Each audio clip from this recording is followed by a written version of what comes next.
Okay guys, here we are for the next video in the second factorial ANOVA. So as you can see, what I've done over here in the upper left corner of the board is I've summarized all of our sums. Okay, so the numbers along the columns, these are the sums of the columns. These blue numbers are the sums of the rows. And these green numbers are the sums of the cells. Okay, I deleted all of the actual data, or Y's, just because there's not enough room on the board. All right, I did leave here little a, the number of groups, little b, or number of a, little a, the number of levels of A, little b, the number of levels of B, and little n, the number of subjects per cell. All right, so on the right-hand side of the board are the formulas for all of the basic ratios. All right, so I'm just going to kind of walk you through how we do each of these. So our first basic ratio, y, the formula for this is the sum of the y squareds. And this is the same formula we've used in every one of our ANOVAs, our one-way, our repeated measures, and our factorial.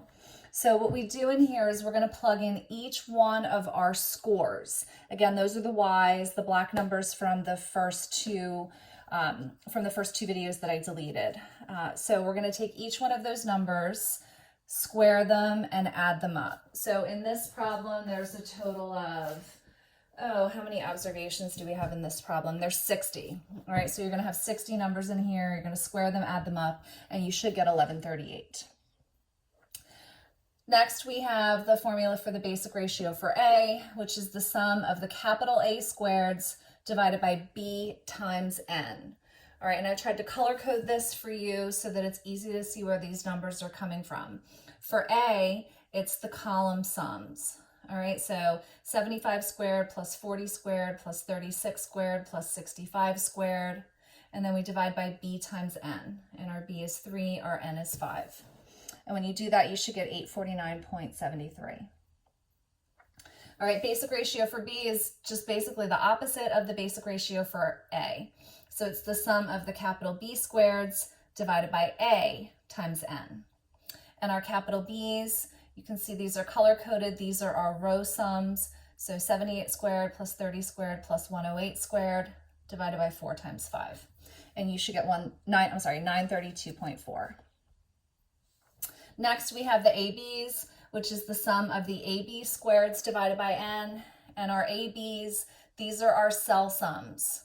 All right, so there are 12 cells in all. Just in the interest of room, I put a little ... but we're going to take each one of these 12 green cell sums, square them, add them up, and divide by 5, and you should get 1109. And then finally, we have our T. The formula for this is T squared divided by A times B times N.